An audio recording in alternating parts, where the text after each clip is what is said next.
Geography का अगला chapter start करेंगे। इससे पहले हमने 4th चैप्टर कंप्लीट कर लिए हैं। आज हम 5वां चैप्टर पढ़ेंगे। कौन सा? 5वां चैप्टर। 5वां चैप्टर का नाम है अक्षांश रेखाएं और देशांतर रेखाएं।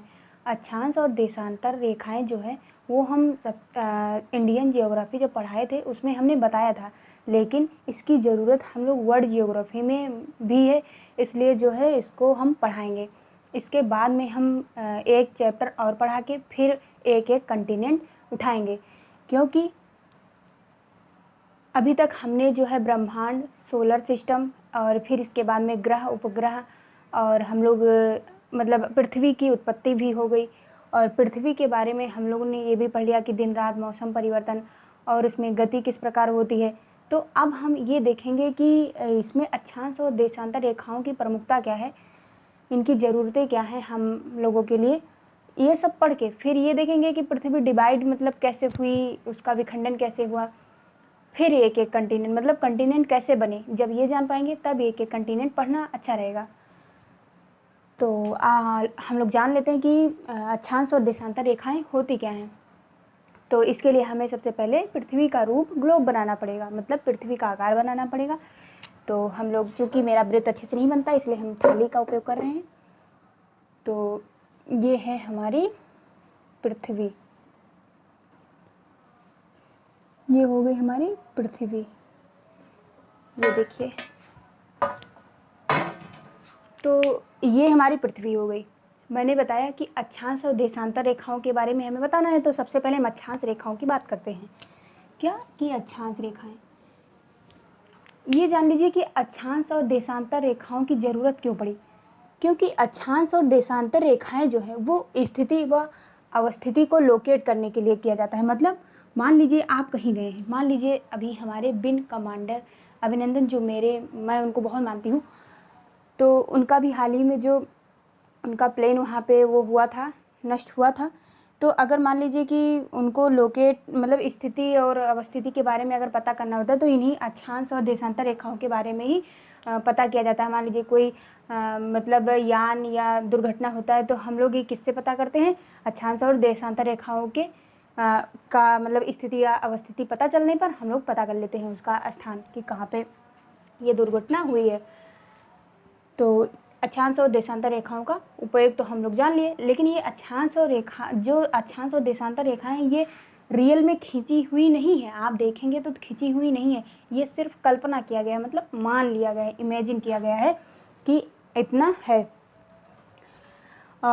अक्षांश रेखाएं, अक्षांश रेखाओं को जानने से पहले ये देखिए, इसको हम बोलते हैं नॉर्थ पोल, यानी शॉर्ट में एन और पी में पोल।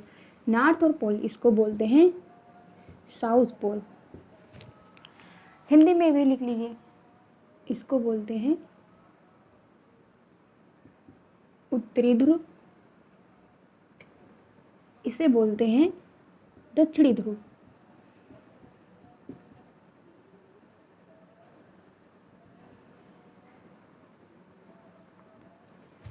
ये दोनों पोल हो गए, ये नॉर्थ पोल, ये साउथ पोल। अब हम लोग ये देखते हैं कि यहाँ से और यहाँ तक एक सीधी रेखा बना दीजिए। ये इसका नाम है 0 डिग्री इक्वेटर। 0 डिग्री इक्वेटर, या इसका एक और नाम क्या है? भूमध्य रेखा। और इसका एक नाम क्या है? विषुवत रेखा। लिख लीजिए यहाँ पे।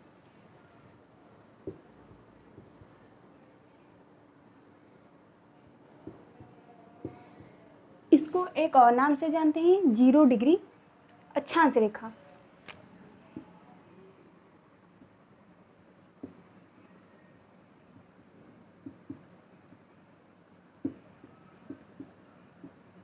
अगर बात किया जाए कि पेपर में कभी कभी 0 डिग्री अक्षांश रेखा लिखकर पूछता है, कभी कभी 0 डिग्री इक्वेटर करके पूछ लेता है, कभी कभी भूमध्य रेखा करके क्वेश्चन पूछता है, और कभी कभी विषुवत रेखा।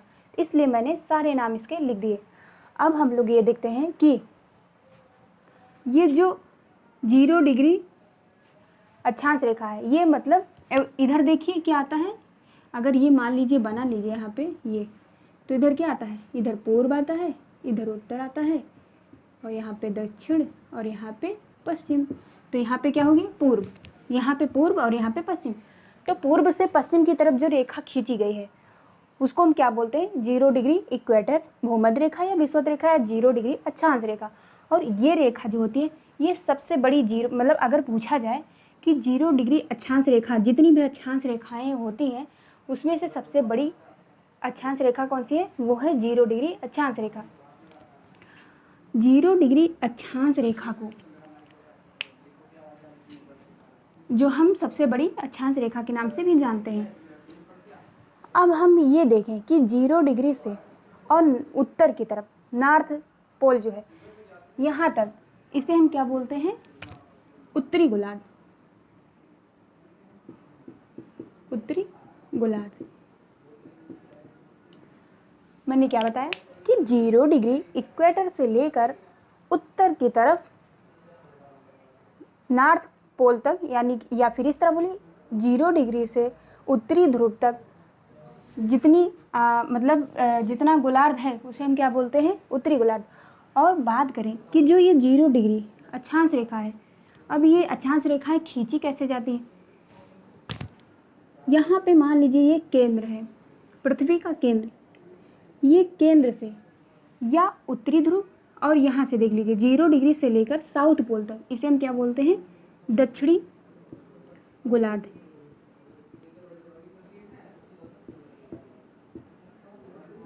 क्या बोलते हैं, दक्षिणी गोलार्ध। मैंने बताया कि 0 डिग्री से लेकर नॉर्थ पोल तक जितनी रेखाएं पैरेलल खींची गई हैं उसे हम क्या बोलते हैं, मतलब अक्षांश रेखा। लेकिन ये बात करें कि 0 डिग्री से लेकर और नॉर्थ पोल तक, मतलब 0 डिग्री जो है वो जो है उत्तरी गोलार्ध और दक्षिणी गोलार्ध को अलग अलग भागों में डिवाइड करती है। या फिर ये बात करें कि पृथ्वी को 2 भागों में डिवाइड करने वाली रेखा क्या है, 0 डिग्री। ये क्वेश्चन का ये बात पूछा गया है कि पृथ्वी को 2 भागों में या 2 गोलार्धों में वितरित या डिवाइड करने वाली जो लाइन है उसे हम क्या कहते हैं, तो 0 डिग्री इक्वेटर। तो मैंने बताया कि 0 डिग्री से उत्तर की तरफ उसे हम बोलते हैं उत्तरी गोलार्ध, और 0 डिग्री से मतलब साउथ पोल तक उसे हम क्या बोलते हैं, दक्षिणी गोलार्ध। अब हम बात करें कि कैसे खींची गई है, तो मैंने क्या बताया, ये जो केंद्र है, केंद्र से ये जो परिधि है, प्रकार से परिधि पर किसी भी बिंदु से जो कोणीय दूरी है उसको लेकर हम केंद्र तक मिलाते हैं, और जब केंद्र तक मिला देते हैं फिर उस बिंदु को जो बिंदु लिया गया है उस बिंदु से विषुवत रेखा के समांतर जो रेखा खींची जाती है उसे हम क्या कहते हैं, अक्षांश रेखा। मैंने क्या बताया कि जो ये केंद्र है, केंद्र से किसी भी बिंदु पर जो परिधि है, किसी भी बिंदु पर जो कोणीय दूरी लेकर और विषुवत रेखा के समांतर खींची गई रेखा को क्या बोलते हैं, अक्षांश रेखा। एक बार फिर से देख लीजिए कि जो पृथ्वी का केंद्र है या जो अक्षांश रेखा का केंद्र है 0 डिग्री, इसके केंद्र से उत्तरी गोलार्ध या दक्षिणी गोलार्ध, सेम प्रक्रिया इधर होगी, मतलब उत्तरी गोलार्ध या दक्षिणी गोलार्ध पे किसी भी बिंदु से केंद्रीय दूरी, मतलब केंद्र तक केंद्रीय दूरी लेकर और विषुवत रेखा के समांतर, मतलब ये पैरेलल खींची गई रेखा को हम क्या बोलते हैं, अक्षांश रेखा है। इसको हम लेटीट्यूड इंग्लिश में कह सकते हैं, एक प्रकार से लेटी हुई ये भी कह सकते हैं। तो ये सारी अक्षांश रेखाएं हो गई, खींच लीजिए ऐसे, सारी अक्षांश रेखाएं ऐसे ही खींची जाएंगी। अब मैंने ये बताया कि जो ये अक्षांश रेखाएं हैं इसको यहाँ पे मिटा दीजिए। अक्षांश रेखाओं को कुछ नाम भी दिया गया है, जैसे एक सेकंड, अब ये सब हम मिटा दें।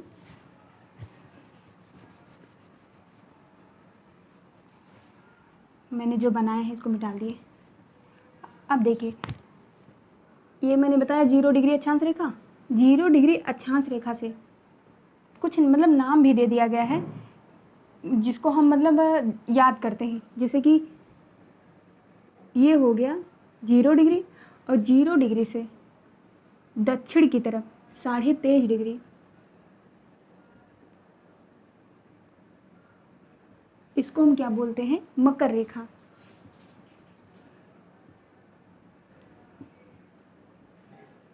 अब देखिए 0 डिग्री से दक्षिण की ओर 23.5 डिग्री रेखा को हम क्या बोलते हैं? अक्षांश रेखा, मतलब वो मकर रेखा। क्या बोलते हैं? मकर रेखा।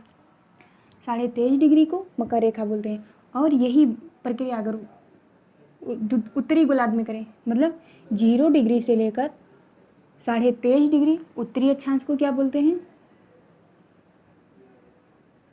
उत्तरी अक्षांश को क्या बोलते हैं?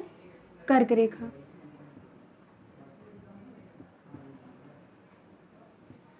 ये हो गई कर्क रेखा और मकर रेखा। अब देखिए, ये जो 0 डिग्री है, 0 डिग्री से उत्तर की तरफ बढ़ने पर अक्षांश जो रेखाएं हैं उनकी जो लंबाई है वो घटती जाती है। देखिए, ये यहाँ पे सबसे बड़ी 0 डिग्री अक्षांश रेखा है। इसके बाद में उत्तरी गोलार्ध में या दक्षिणी गोलार्ध में बढ़ने पर अक्षांश रेखाओं की जो लंबाई है वो घटती जाती है और फिर ये घटते घटते एक बिंदु के रूप में आ जाती है। मैंने अभी केंद्रीय दूरी जो बताई, मान लीजिए यहाँ से एक केंद्रीय दूरी खींची गई, ऐसे ऐसे करके हमारी जो होती है वो 90 रेखाएं पूरी खींची जाती हैं। पूरे 90, मतलब 0 डिग्री से नॉर्थ पोल तक, ये जो नॉर्थ पोल है मतलब उत्तरी ध्रुव, और 0 डिग्री से साउथ पोल तक इधर 90 डिग्री, मतलब 90 डिग्री का यहाँ पे मतलब कोण भी बन जाएगा और 90 रेखाएं टोटल खींची जाती हैं। तो इधर 90 अक्षांश रेखाएं और इधर जो हो जाएगा यहाँ से यहाँ तक 90 अक्षांश रेखाएं। तो अगर टोटल अक्षांश, यहाँ पे लिख लीजिए, टोटल अक्षांश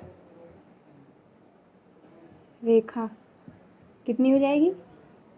देखिए, 90 इधर है, 90 इधर, और अगर ये 0 डिग्री अक्षांश रेखा को भी ऐड कर लेंगे तो टोटल कितना हो जाएगा?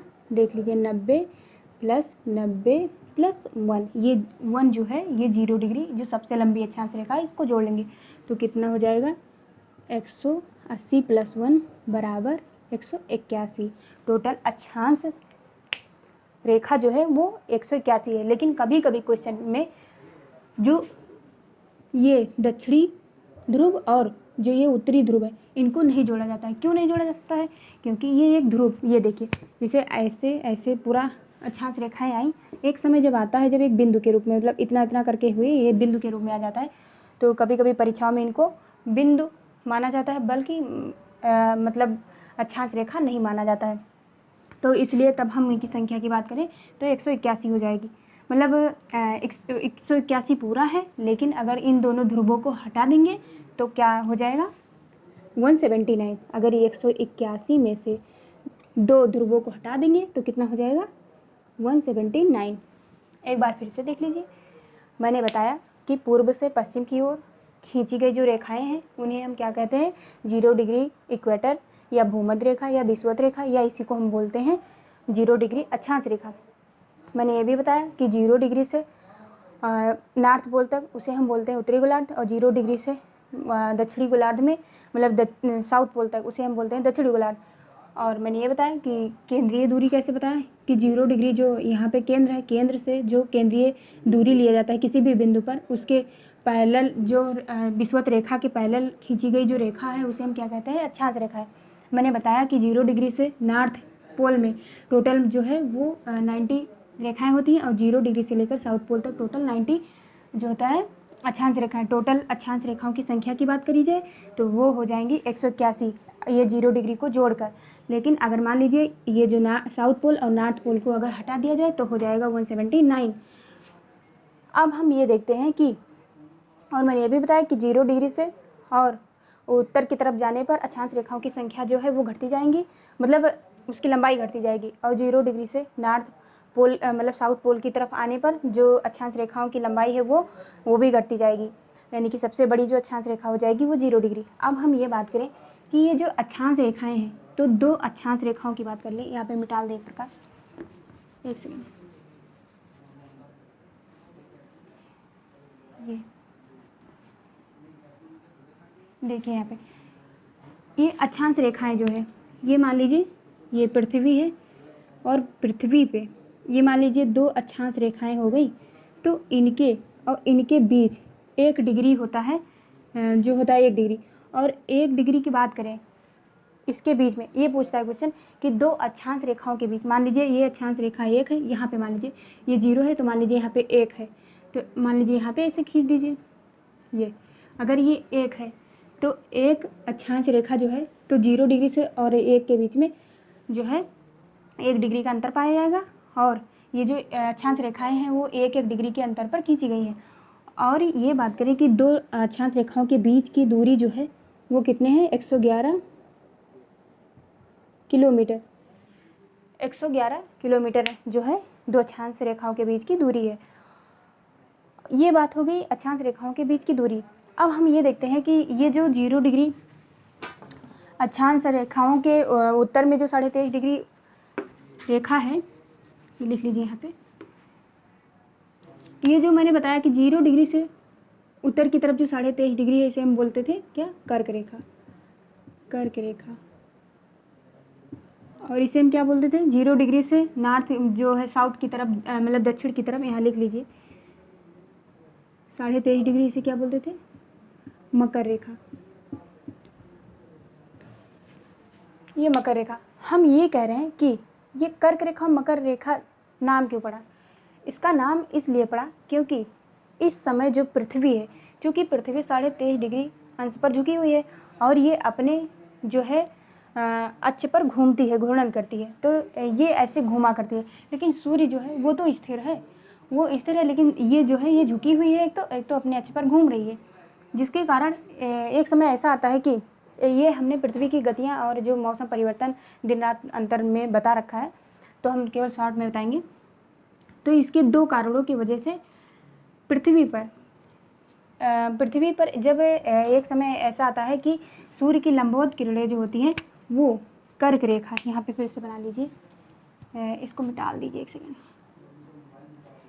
मान लीजिए ये यहाँ पे देखिए ये 0 डिग्री मैंने बता दिया। ये मैंने बताया कि 23.5 डिग्री जो है उत्तरी अक्षांश और 23.5 डिग्री जो है दक्षिणी अक्षांश रेखा, ये इनका नाम क्यों पड़ा, तो मैंने ये बताया कि जो सूर्य की किरणें हैं वो लंबवत किरणें, वो इस समय जो होता है वो मतलब कर्क रेखा और मकर रेखा के बीच में ही लंबवत चमकती हैं। मतलब एक साल में ये कार्य प्रारंभ होता है, यानी कि सूर्य की लंबवत किरणें यहाँ से चमकना स्टार्ट करती हैं और यहाँ तक ऐसे एक चक्कर यहाँ गई, फिर यहाँ से वापस आई, फिर ये ऐसे आई यहाँ 23.5 डिग्री और फिर ये वापस चली आई। इनका इतना क्रम जो होता है एक चक्कर कहलाता है, ये एक साल में ऐसा होता है। फिर से देख लीजिए, सबसे पहले क्या होता है, 0 डिग्री से पहले यहाँ उत्तर की तरफ चमकना स्टार्ट की, फिर मतलब सूर्य की जो किरणें हैं, जो रे उसकी निकलती है सन की, वो 0 डिग्री से उत्तर की तरफ 23.5 डिग्री यहाँ तक चमकना स्टार्ट की, फिर ये वापस यहाँ लौट के आई, फिर यहाँ से पुनः यहाँ आई और फिर ये वापस लौट गई। इसका एक चक्कर कहलाता है। एक बार फिर से देख लीजिए, 0 डिग्री से पहले ऊपर जाएंगी, फिर ये वापस आएंगी, फिर यहाँ आएंगी और फिर ये यहाँ चली जाएंगी, तो इसका एक काल पूरा हो जाता है। तो इस समय जो होता है सूर्य की किरणें इस पर लंबवत पड़ने के कारण, और हमने ये बताया इसलिए हम बता रहे हैं क्योंकि जो हमारा भारत है वो हमारे भारत से जो कर्क रेखा गई है 23.5 डिग्री, वो भारत के 8 राज्यों से होकर गुजरती है। इसलिए इस समय जो है जब सूर्य की किरणें लंबवत पड़ती हैं तब भारत में जो है वो बहुत ज़्यादा गर्मी होती है, यानी कि जून का महीना मान सकते हैं। और अगर इस समय की बात करें तो ऑस्ट्रेलिया में ठंडी होगी, और मतलब दिसंबर में वहाँ पे बात करें तो जैसे हमारे यहाँ जून, ऐसे उनके यहाँ दिसंबर हो जाएगा एक प्रकार से। तो हम बताएं कि हमारा भारत जो है यहाँ आता है, देख लीजिए, ये देख लीजिए एक सेकंड, ये यहाँ पे हमारा भारत जो है वो, ये मान लीजिए भारत है, ये हमारा भारत मान लीजिए, ये ठीक। तो हमारा भारत जो है वो 23.5 डिग्री जो कर्क रेखा है वो भारत के 8 राज्यों से होकर गुजरती है। तो इसीलिए इस समय भारत में जो है वो अगर सूर्य की लंबवत किरणें जो पड़ती हैं तो भारत में दिन की लंबाई बहुत ज़्यादा अधिक मतलब बड़ी हो जाती है, लंबी हो जाती है। तो अगर बात किया जाए कि जब सूर्य की लंबवत किरणें जो है पृथ्वी पर पड़ती हैं और कर्क रेखा हमारे भारत के 8 राज्यों से होकर गुजरती है, इस समय भारत में सबसे लंबा दिन होता है और जून का महीना होता है। तो इस समय जो सूर्य की किरणें हैं हमारे अगर से ऊपर पड़ती हैं तो उस समय हमारी परछाई जो नहीं बनेगी, क्योंकि सूर्य हमारे लंबवत चमकता है। लंबवत मतलब मान लीजिए ये कोई आदमी है, ये ठीक, ये मान लीजिए कोई आदमी है, इसके ऊपर सूर्य यहाँ चमक रहा है, मतलब लंबवत का मतलब ये होता है, इसकी परछाई नहीं बनेगी। और वैसे देखिए परछाई बनती है, लेकिन जून के महीने में जब सूर्य की लंबवत किरणें पड़ती हैं तब जो है वो नहीं पड़ती है, मतलब उसकी परछाई नहीं बनती है। अब जो छाया हो गया नहीं बनता है। अब हम ये देख लेते हैं कि ये जो मतलब इन रेखाओं, हाँ और एक चीज़ ये देख लीजिए कि देखिए यहाँ पे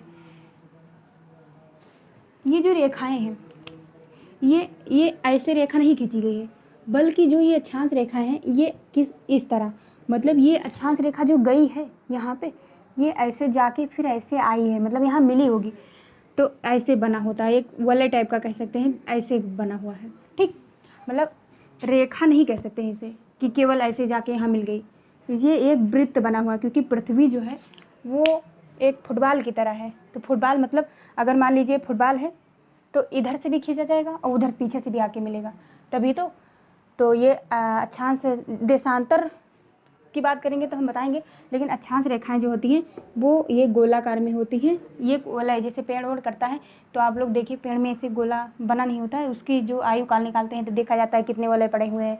ऐसे ही कुछ पृथ्वी पे ही ऐसे अक्षांश रेखाओं की जो है, अक्षांश रेखाएं जो है वो इस तरह पाई जाती हैं।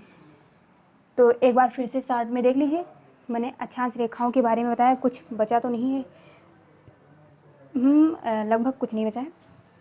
तो अक्षांश रेखाओं के बारे में मैंने बताया कि अक्षांश रेखाएं जो होती हैं वो अक्षांश रेखाओं को कितने नाम से जाना जाता है, विषुवत रेखा, भूमध्य रेखा, 0 डिग्री इक्वेटर, और मैंने बताया जो सबसे बड़ी अक्षांश रेखा है वो 0 डिग्री इक्वेटर या 0 डिग्री जो है अक्षांश रेखा। और 0 डिग्री से नॉर्थ पोल की तरफ टोटल 90 अक्षांश रेखाएं हैं, और 0 डिग्री से लेकर यहाँ साउथ पोल तक टोटल जो है 90 अक्षांश रेखाएं हैं। और टोटल अक्षांश संख्या बात करें तो कितनी हो जाएंगी, 181। लेकिन अगर ध्रुवों को घटा देंगे तो उसको ध्रुव एक बिंदु के रूप में मान लेंगे, तब 179 हो जाएंगी। और फिर ये बताया कि इनके दोनों के बीच में 1 डिग्री का अंतर पाया जाता है, और इनके दो अक्षांश रेखाओं के बीच में 111 किलोमीटर की दूरी होती है। और हमने बताया कि अक्षांश और देशांतर रेखाओं का उपयोग क्यों किया जाता है, क्योंकि ये स्थिति और अवस्थिति को लोकेट करने के लिए किया जाता है। और मैंने क्या बताया, तो ये हुआ अक्षांश रेखाओं की बात। अब हम देशांतर रेखाओं के बारे में चर्चा करेंगे। अक्षांश रेखाएं जो होती हैं वो एक चीज़ हम अक्षांश रेखाओं में भूल गए हैं, उसके बारे में देख लीजिए कि यहाँ पे देख लीजिए एक सेकेंड। अक्षांश रेखाएं जो है वो यहाँ पे देखिए, जैसे कि ये हमारा भारत हो गया, ये चीज़ हम बताना भूल गए थे। यहाँ पे ये मान लीजिए हमारा जो है ये भारत हो गया, ठीक, मान लीजिए ये भारत हो गया, ठीक। एक फिर से देख लीजिए, छोटा सा भारत बना दें, नहीं तो ये गलत हो गया है। ये मान लीजिए हमारा भारत है, ठीक, ये